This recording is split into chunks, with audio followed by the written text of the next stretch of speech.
Hi అండి. ఇంట్లో బట్టల సెల్ఫ్ ఎప్పుడు నీట్గా ఉండకుండా చిందరవందరగా ఉంటే ఆడవాళ్ళకి చాలా చిరాకుగా ఉంటుంది కదా.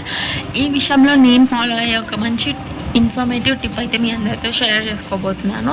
ఇంకా వింటర్ అయిపోయి సమ్మర్ అయితే వచ్చేస్తుంది కదా. ఇంకా సమ్మర్లో అయితే మనము హాయిగా ఉండే డ్రెస్సెస్ని ఎక్కువ ప్రిఫర్ చేస్తూ ఉంటాం కదా.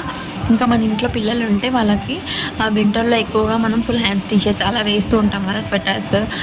ఇంకా అవన్నీ కూడా నేను మంచిగా ఉతికేసుకొని మంచిగా ఒక బ్యాగ్లో అయితే అన్నీ నీట్గా సర్ది పెట్టేసుకొని ఒక సైడ్ అయితే పెట్టేసుకుంటాను. ఇదే విధంగా బెడ్షీట్ని కూడా ఒక సైడ్ మంచిగా అరేంజ్ చేసి పెట్టేసుకుంటాను. అంటే అవి మనం ఎక్కువ వాడకుండా ఉండడానికి ఒక సైడ్లో అయితే ఉతికేసుకొని ఒక బ్యాగ్లో అయితే సెట్ చేసి పెట్టేసుకుంటాను. దానివల్ల మనకు ఉతకడం చాలా ఈజీ అయిపోతుంది అండ్ అన్ని బెడ్షీట్ని కూడా మనం వాడకుండా ఉంటాము. ఇంకా సెల్ఫ్స్ కూడా ఇంత నీట్గా అనిపిస్తాయి. చూస్తున్నారు కదా. ఇలాంటి మరిన్ని వీడియోస్ కోసం మా ఛానల్ సబ్స్క్రైబ్ చేసుకోండి. Bye bye.